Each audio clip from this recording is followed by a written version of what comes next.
نحمده ونصلي على رسوله الكريم اما بعد فاعوذ بالله من الشيطان الرجيم بسم الله الرحمن الرحيم رب اشرح لي صدري ويسر لي امري واحلل عقدة من لساني يفقهوا قولي رب زدني علما اللهم فقهنا في الدين اللهم انا نسألك حبك وحب من يحبك والعمل الذي يبلغنا حبك اللهم ارزقنا اخلاص الہی آمین۔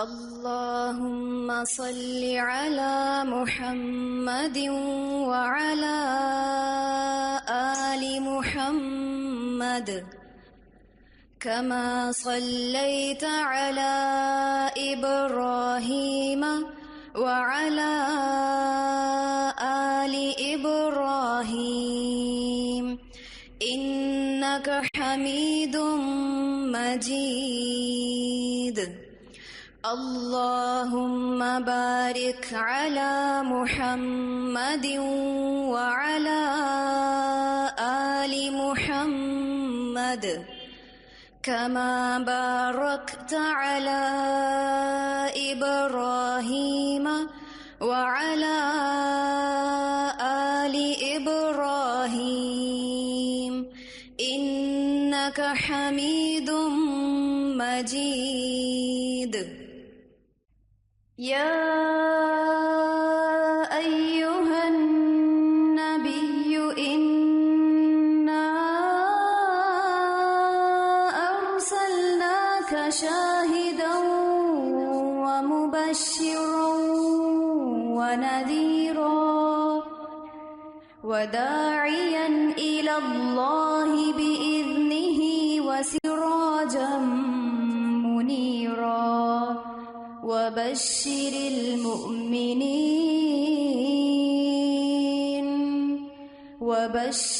المؤمنين بأن لهم من الله فضلا كبيرا۔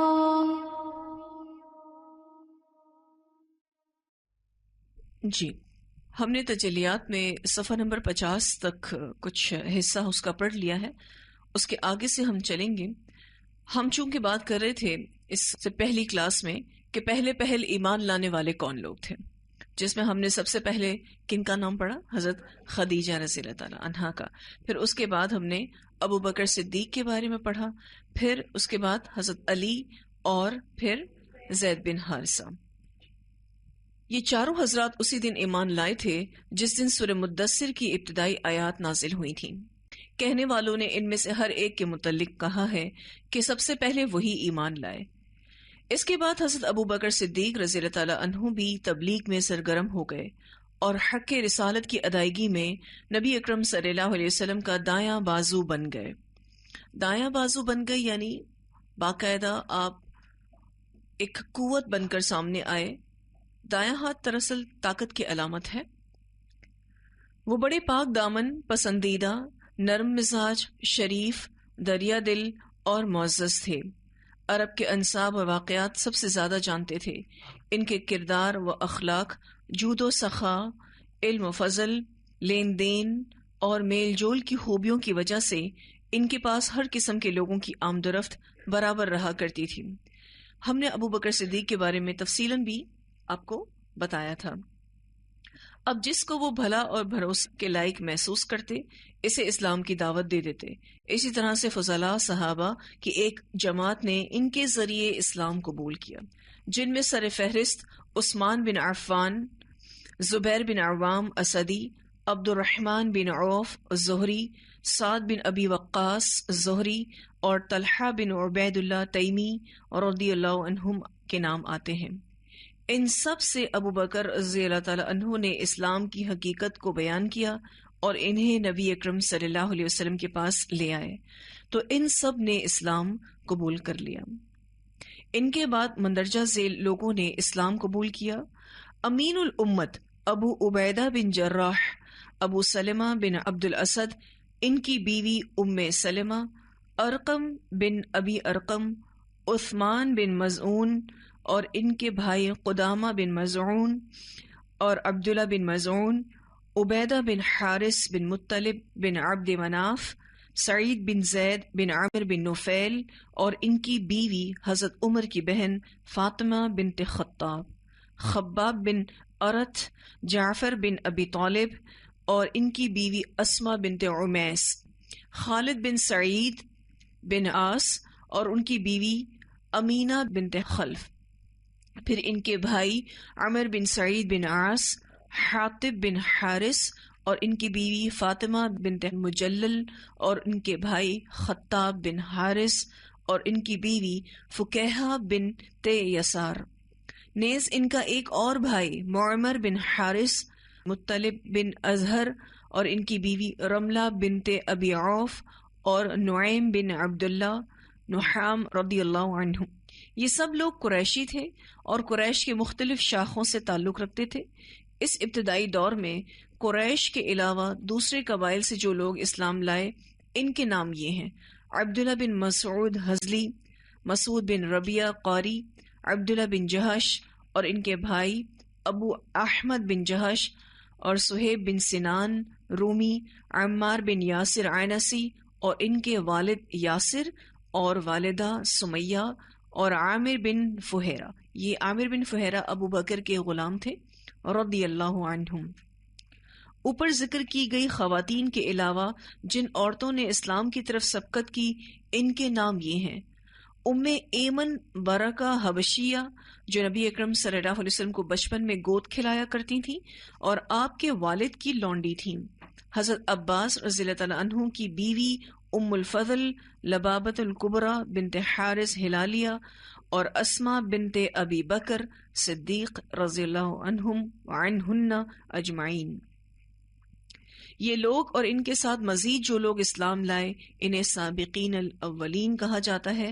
تلاش اور جستجو سے معلوم ہوتا ہے کہ جن کو قدیم الاسلام یا سابقین الاولین کہا گیا ان کی تعداد تقریباً 130 تک پہنچ جاتی ہے، لیکن ان میں سے ہر ایک کے اسلام لانے کا وقت ٹھیک ٹھیک معلوم نہیں ہو سکا۔ غالباً اس میں ایسے صحابہ بھی ہیں جنہوں نے کھلم کھلا اسلام کی دعوت شروع ہونے کے بعد اسلام قبول کیا۔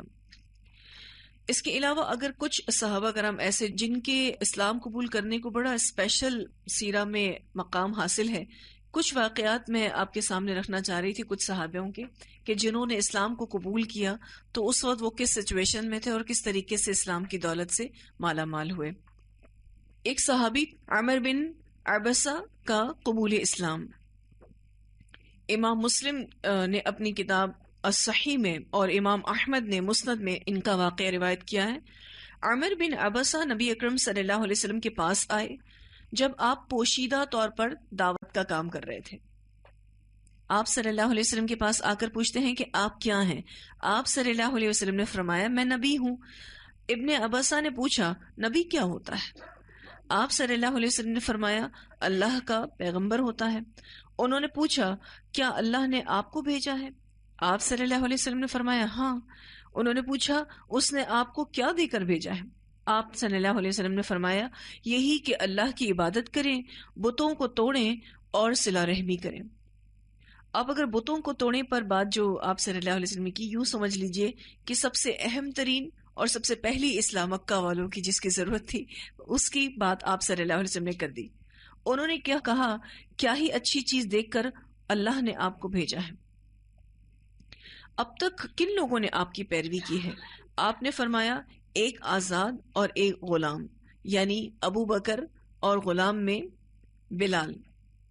عمر کہا کرتے تھے کہ میں نے اپنے آپ کو اس راہ پر چوتھا آدمی پایا اور اسلام میں داخل ہوا۔ جیسے کہ میں نے ابھی آپ سے تھوڑی دیر پہلے ذکر کیا کہ بہت سارے لوگ جو اسلام قبول کرتے جا رہے تھے ان کے ٹائم کو اور ان کے وقت کو صحیح طور پر جج نہیں کیا جا سکتا۔ بہت سارے لوگ اس میں شامل ہو گئے جو پہلے ایمان لانے والے سے۔ اب یہ خود کہہ رہے ہیں کہ میں چوتھا آدمی تھا جو اسلام میں داخل ہوا۔ اچھا، پھر عمر نے کہا آپ صلی اللہ علیہ وسلم سے کہ میں بھی آپ کی اتباع کرنا چاہتا ہوں۔ آپ صلی اللہ علیہ وسلم نے فرمایا کہ تم اس وقت اس کی استطاعت نہیں رکھتے، ابھی تمہارے اندر اتنی طاقت نہیں ہے کہ تم میری جو اتباع ہے اس کا علل اعلان اظہار کر سکوں. کیا تم میرا اور لوگوں کا حال نہیں دیکھ رہے؟ اس لیے واپس چلے جاؤ. جب میرے بارے میں سنو کہ اللہ نے مجھے غلبہ عطا کر دیا ہے تو پھر میرے پاس آنا. پھر جب نبی اکرم صلی اللہ علیہ وسلم ہجرت کر کر مدینہ چلے گئے تھے تو یہ واپس آئے تھے. پھر جب آئے تو مدینہ آئے تھے تو آپ صلی اللہ علیہ وسلم سے پوچھتے ہیں کیا آپ نے مجھے پہچانا؟ تو آپ صلی اللہ علیہ وسلم نے فرمایا کہ ہاں تم وہی شخص ہو جو میرے پاس مکہ میں آیا تھا. اسے مسلم نے بھی روایت کیا ہے اور مسند احمد میں بھی یہ حدیث آتی ہے. اس صحابی کے واقعے سے ہمیں یہ پتہ چلتا ہے کہ یہ جو قریش نبی اکرم صلی اللہ علیہ وسلم کے لیے جتنی بھی مخالفتیں کر رہے تھے یہ نبی اکرم صلی اللہ علیہ وسلم کی تفصیلات کو جاننا چاہ رہے تھے. اسی لیے آئے اور آ کے پوچھتے ہیں آپ کون ہیں, آپ کو کیا دیا گیا ہے اور کس نے بھیجا ہے. اس تحقیق کرنے سے ان کو فائدہ کیا پہنچا؟ یہ اسلام کی طرف آ گئے. یعنی تحقیق کا مادہ اگر ہم اپنے اندر رکھیں تو ہم درست اور صحیح چیز کی طرف پہنچ سکتے ہیں. اللہ تعالیٰ کی خاص مدد آتی ہے. آج بھی آپ دیکھیں اس فتنے کے دور میں بھی جو شخص قرآن و سنہ کی تحقیق کرتا ہے وہ بالکل درست اور سیدھے راستے پر آ جاتا ہے, اور جو صرف سنی سنائی بات پر یا پھر آباء و اجداد کی تقلید پر رہتا ہے تو پھر اس کی اصلاح نہیں ہوتی. ایک اور بہت مشہور صحابی عبداللہ بن مسعود رضی اللہ تعالیٰ عنہ, انہوں نے جب اسلام قبول کیا تھا تو وہ کیا سچویشن تھی؟ اسلام کی طرف انہی سبقت کرنے والوں میں عبداللہ بن مسعود بھی تھے. یہ مسند احمد کی روایت ہے. عبداللہ بن مسعود نے کہا کہ میں ایک جوان لڑکا تھا اور مکہ میں عقبہ بن ابو معیط کی بکریاں چرایا کرتا تھا. یہ بکریاں چرانے کا کام یہ عبداللہ بن مسعود کیا کرتے تھے اور یہ عقبہ بن ابو معیط اس شخص کی بکریاں چراتے تھے. ایک دن رسول اللہ صلی اللہ علیہ وسلم اور ابو بکر مشرکین کے ڈر سے بھاگ گئے تھے تو میرے پاس پہنچ گئے. اب یہ بکریاں چرا رہے تھے اور آپ صلی اللہ علیہ وسلم اور ابو بکر صدیق کسی مسئلے کی وجہ سے بھاگے تھے اپنی جان بچانے کے لیے. آپ صلی اللہ علیہ وسلم نے پوچھا اے لڑکے کیا تمہارے پاس ہمارے پینے کے لیے دودھ ہے؟ میں نے کہا میرے پاس یہ بکریاں امانت ہیں. اس وقت یہ عبداللہ بن مسعود مسلمان ہیں نہیں, لیکن آپ دیکھیں انہوں نے کیا کہا کہ میرے پاس یہ بکریاں امانت ہیں, میں آپ کو دودھ نہیں پلا سکتا کیونکہ یہ میری نہیں ہے. آپ صلی اللہ علیہ وسلم نے فرمایا اچھا کیا تمہارے پاس کوئی بکری کا بچہ ہے جس کو ابھی تک حمل نہیں ٹھہرا ہو؟ اس نے کہا کہ ہاں. پھر میں ان کے پاس وہ لے آیا, وہ بکری کا بچہ. عبداللہ بن مسعود کہتے ہیں کہ میں ان کے پاس لے آیا. ابو بکر نے اسے باندھ دیا اور رسول اللہ صلی اللہ علیہ وسلم نے اس کا تھن پکڑ کر دعا کی تو وہ دودھ سے بھر گیا. اور ابو بکر آپ صلی اللہ علیہ وسلم کے لیے ایک پیالہ نما پتھر لے آئے جس میں آپ نے اس کا دودھ نکالا, پھر خود بھی پیا, ابو بکر کو بھی پلایا اور پھر دونوں نے مجھے بھی پلایا. پھر آپ نے تھن سے کہا کہ سکڑ جا تو وہ سکڑ گیا. اس کے بعد میں رسول اللہ صلی اللہ علیہ وسلم کے پاس آیا اور کہا کہ مجھے اس اچھی بات یعنی قرآن کا کچھ حصہ سکھا دیجئے. آپ صلی اللہ علیہ وسلم نے فرمایا تم تو ایک سیکھے سکھائے ہوئے شخص ہو. کس بات پر کہا انہوں نے؟ امانت تھی آپ کے اندر اتنی, آپ تو سیکھے سکھائے ہوئے لڑکے ہو. چنانچہ میں نے آپ صلی اللہ علیہ وسلم کی دہان مبارک سے 70 صورتیں حاصل کی جن میں میرا کوئی مد مقابل نہیں ہے. یعنی جیسا میں نے سیکھا ویسا کسی اور نہیں سیکھا. یہ مفسر صحابہ کہلاتے تھے عبداللہ بن مسعود رضی اللہ تعالیٰ عنہ.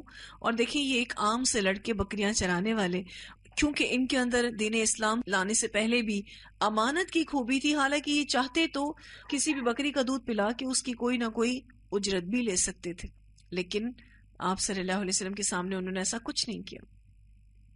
اسی طرح سے ایک اور شخص تھے جن کا نام دیماد الازدی, یہ بھی بعد میں صحابی بنے. یہ جو دیماد تھے ان لوگوں میں سے تھے جنہوں نے اسلام لانے میں سبقت کی. یہ وہی شخص تھے جو نبی اکرم صلی اللہ علیہ وسلم کا علاج کرنے کے لیے پہنچے تھے. واقعہ کچھ اس طرح سے ہے کہ جب آپ صلی اللہ علیہ وسلم دعوت کا کام پوشیدہ طور پر کر رہے تھے, یعنی بہت خفیہ طور پر دعوت کا کام کر رہے تھے, ابن عباس رضی اللہ تعالیٰ عنہما کہتے ہیں کہ دیماد ازد شنعو مکہ کے تھے, یعنی ایک علاقہ ہے اس کے تھے. مکہ آئے, جھاڑ پھونک کا کام کیا کرتے تھے. انہوں نے صفحائے مکہ کو کہتے ہوئے سنا, صفحائے مکہ یعنی مکہ کے بے وقوف کہتے سنا کہ محمد صلی اللہ علیہ وسلم پاگل ہے، نعوذ باللہ.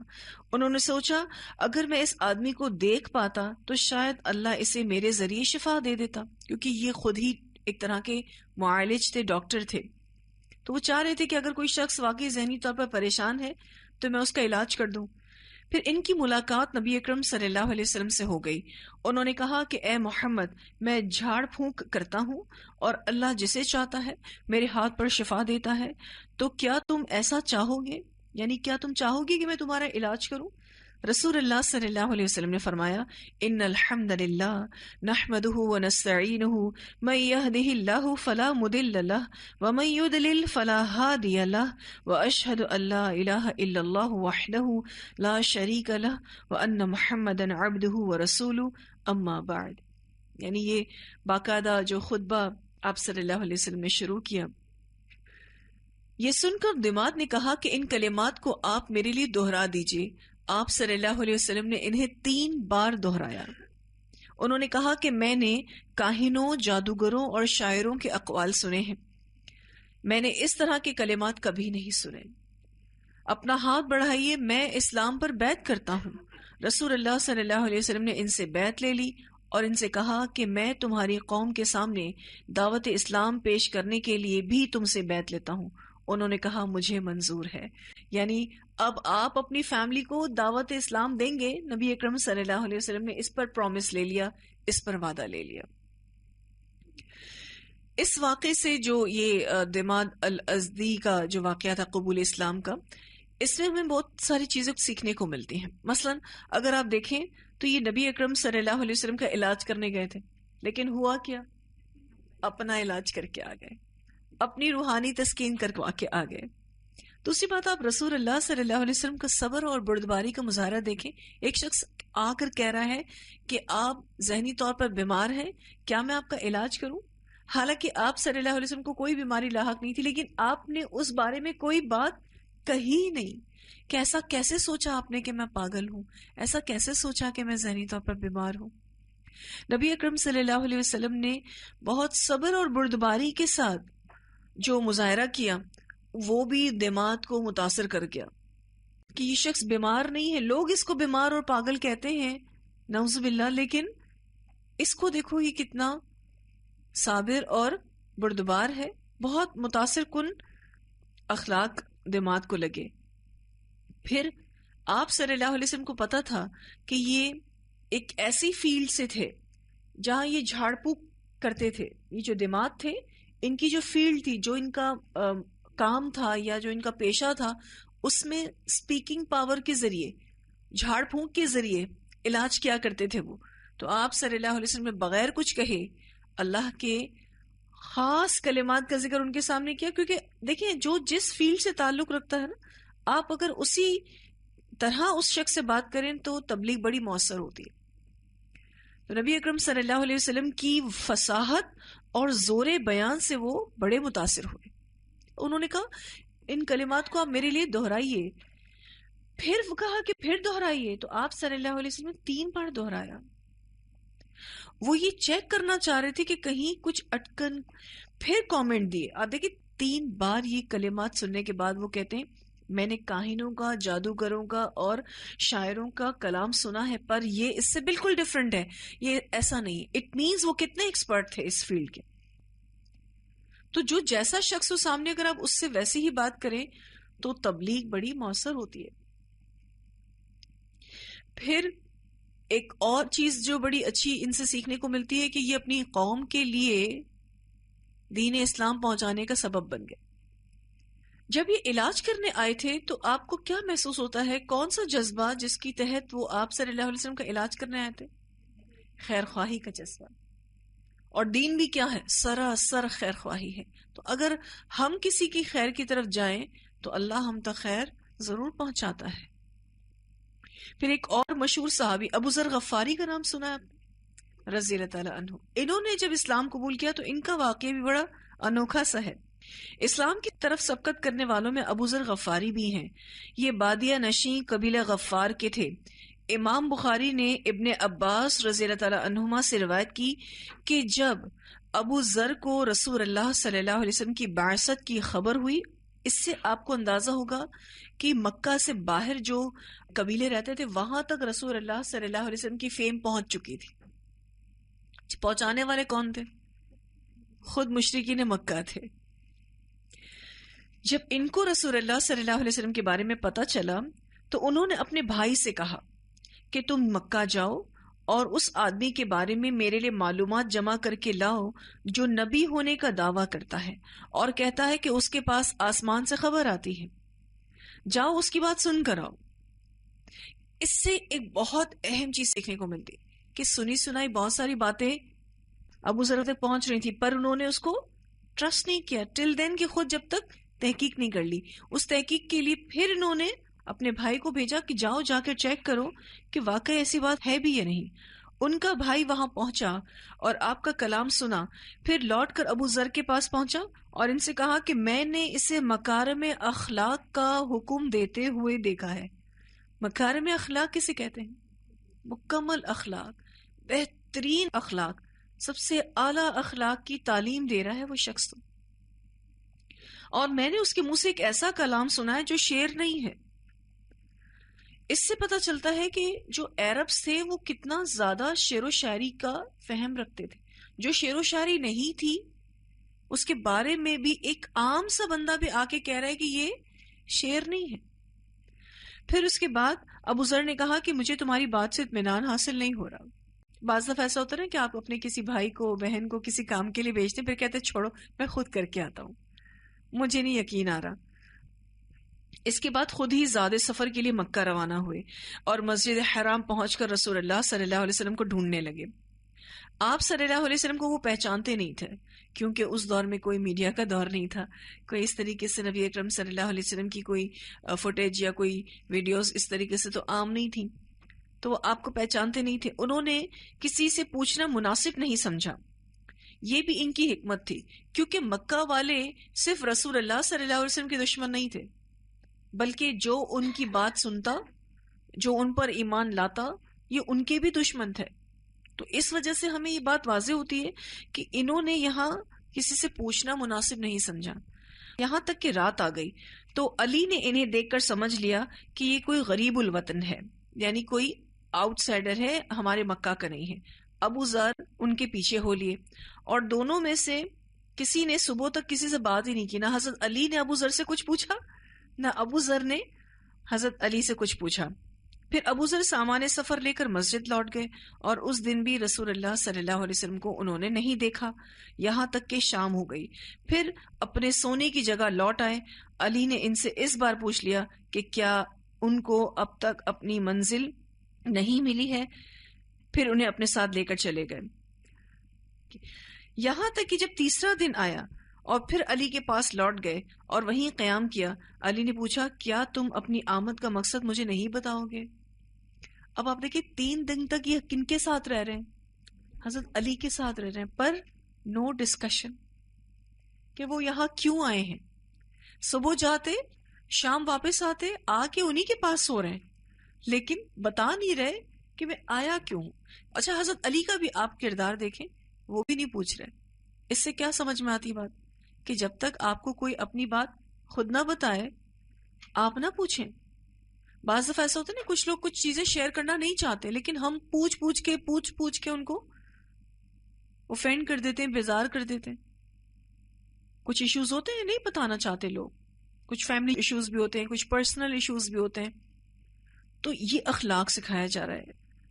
حضرت علی پھر 3 دن تک جب یہ مسئلے میں تھے تو انہوں نے کہا کہ کیا آپ مجھے اپنی آمد کا مقصد نہیں بتائیں گے؟ ابو ذر کہتے ہیں کہ اگر آپ مجھ سے وعدہ کرتے ہیں کہ میری رہنمائی کریں گے تو میں بتاؤں گا. ایسا نہ ہو کہ میں آپ کو بتا بھی دوں اور آپ کہیں کہ میں کچھ مدد نہیں کر سکوں گا. حضرت علی نے وعدہ کیا کہ میں آپ کی مدد کروں گا. دونوں نے اپنا مقصد بیان کیا. کیا مقصد بیان کیا؟ کہ میں کس سے ملنے آیا ہوں؟ آپ صلی اللہ علیہ وسلم سے. اور گھوم کس کے ساتھ رہے 3 دن تک؟ انہی کے فیملی ممبر کے ساتھ گھوم رہے. علی نے کہا کہ یہ بات سچ ہے اور محمد اللہ کے رسول ہیں. جب صبح ہو تو میرے پیچھے آنا اور میرے داخل ہونے کی جگہ داخل ہو جانا، یعنی جہاں میں جاؤں وہاں آپ بھی آ جانا. ابو ذر نے ایسا ہی کیا. علی کے پیچھے چل کر رسول اللہ صلی اللہ علیہ وسلم کے پاس پہنچ گئے، اور جب آپ صلی اللہ علیہ وسلم کی بات سنی تو فوراً اسلام قبول کر لیا۔ نبی اکرم صلی اللہ علیہ وسلم نے ان سے کہا کہ آپ اپنی قوم کی طرف لوٹ جائیے اور انہیں اسلام کی خبر دیجیے اور وہیں ٹھہرے رہیے یہاں تک کہ میرے اعلانیہ دعوت کی اطلاع نہ آپ کو مل جائے۔ ابو ذر نے کہا، اس اللہ کی قسم جس کے ہاتھ میں میری جان ہے، میں مشرکین قریش کے سامنے چیخ چیخ کر اس کا اعلان کروں گا۔ پھر نکل کر مسجد حرام کی طرف آئے اور بلند آواز میں کہا، اشہد ان لا الہ الا اللہ وان محمد رسول اللہ۔ یہ سنتے ہی لوگ ان کے گرد جمع ہو گئے اور انہیں پیٹ پیٹ کر زمین سے لگا دیا۔ اس وقت عباس آ گئے اور ان کے اوپر جھک گئے اور کہا کہ تم سب کا برا ہو، تم نہیں جانتے ہو یہ قبیلہ غفار سے ہیں اور شام میں تمہاری تجارت کا راستہ ان کے پاس سے ہو کر گزرتا ہے۔ یہ قبیلہ غفار راستہ بند کر دیں گے، پھر کہاں سے تم تجارتیں کرو گے؟ پھر عباس نے انہیں نجات دلائی۔ دوسرے دن ابو ذر نے پھر اسی طرح سے اعلان کیا اور لوگ ان کے خلاف ہو گئے اور پھر انہیں بری طرح سے مارا پیٹا، تو پھر دوبارہ حضرت عباس نے ان کو بچایا تھا۔ یہ پورا واقعہ جو ہے بخاری میں آتا ہے۔ کچھ دو چار باتیں جو میں نے دوران حدیث اس میں آپ کو کلیئر کی کہ پہلی بات کہ نبی اکرم صلی اللہ علیہ وسلم کا ذکر خیر تمام قبائل تک پہنچ چکا تھا، آس پاس کے جتنے بھی قبائل تھے ان تک پہنچ چکا تھا، اور ابو ذر آپ صلی اللہ علیہ وسلم کے بارے میں تحقیق کر رہے تھے۔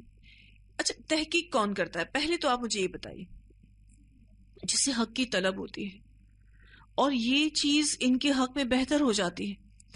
ابو ذر معلومات کے لیے اپنے بھائی کو بھیجتے ہیں، سنی سنائی بات پر ایک تو ٹرسٹ نہیں کرتے، پھر مطمئن نہیں ہوتے تو خود جاتے ہیں۔ آپ دیکھیں، ایک جگہ اپنے کام کاج کو چھوڑ کے، اپنے علاقے کو چھوڑ کر کسی دوسری جگہ جانا، اٹ مینس ان کے دل کے اندر کوئی ایسی بات تھی جو ان کو محسوس ہو رہی تھی کہ کچھ حق وہاں موجود ہے۔ جو حق کے طالب ہوتے ہیں نا، لوگ ادھر ادھر تلاش کرتے ہیں، کچھ کوششیں کرتے ہیں تاکہ ہمیں وہ بات پتہ چل جائے۔ پھر یہ کتنے سمجھدار تھے کہ انہوں نے کتنی حکمت کے ساتھ وہاں جا کر سٹے کیا، ورنہ قریش ان کو مار ڈالتے۔ اگر پہلے سے ہی پتہ چل جاتا تو اسلام لانے سے پہلے ان کو پکڑ لیا جاتا کہ یہ نبی اکرم صلی اللہ علیہ وسلم کو ڈھونڈتے ڈھونڈتے یہاں آئے ہیں۔ اور حضرت علی کو بھی جب بتایا تو بڑی احتیاط کے ساتھ اور پورے اعتماد میں لیتے ہوئے، ایسے نہیں بتایا۔ پھر ان کے ذریعے ان کے قبیلے کو بڑا فائدہ پہنچا۔ آدھا قبیلہ تو اسی وقت مسلمان ہو گیا تھا جب یہ واپس گئے اور جا کر قبیلہ غفار کو بتایا۔ تو آپ سوچیں اس بندے کے اندر کتنی کوالٹی ہوگی کہ اگر قبیلے کے سامنے رکھی بات تو آدھے قبیلے نے اسی وقت اسلام قبول کر لیا۔ کتنے سچے ہوں گے، کتنے امانت دار ہوں گے، کیونکہ ایسی آدھی فیملی کسی کی بات کو تھوڑی نہ مان لیتی ہے۔ پھر آپ دیکھیں، آدھا قبیلہ ان کا ہجرت کے بعد مسلمان ہو جاتا۔ مدینہ ہجرت کر کے جب آپ صلی اللہ علیہ وسلم گئے تو یہ اپنی ان تمام آدھی فیملی کے لوگوں کو نبی اکرم صلی اللہ علیہ وسلم سے ملانے لائے تھے، اور پھر وہاں جا کر ان سب نے اسلام قبول کر لیا۔ کچھ لوگوں نے ابو ذر کی بات سے اور کچھ لوگوں نے آپ صلی اللہ علیہ وسلم کو دیکھ کر اسلام قبول، یعنی مائنڈ تو ان سب فیملی کا ایک جیسا ہو ہی گیا تھا۔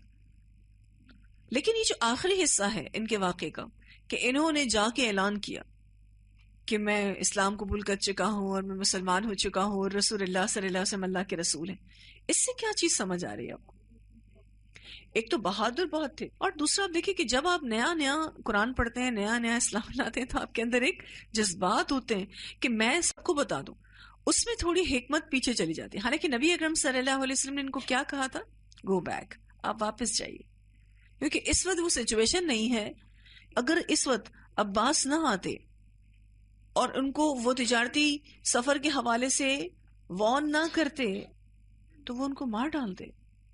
ایک اکیلا بندہ سامنے اتنے سارے لوگ، تو اس طریقے کے جذباتی چیزیں کرنے سے نقصان ہو سکتا ہے بہت۔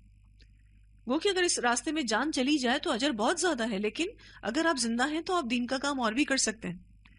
تو حکمت جو ہے وہ مومن کی گمگشتہ میراث ہے۔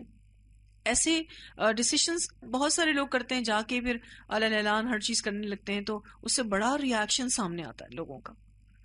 اگر وہ دھیرے دھیرے دھیرے دھیرے جب کوئی اعلان کرتے ہیں تو لوگ اس کو پھر ایکسیپٹ کر لیتے ہیں۔ تو یہ بھی وہ لوگ تھے کہ جو اسلام قبول کرتے ہیں اور اسلام قبول کرنے کے جذبے کے ساتھ پھر آگے بڑھتے ہیں۔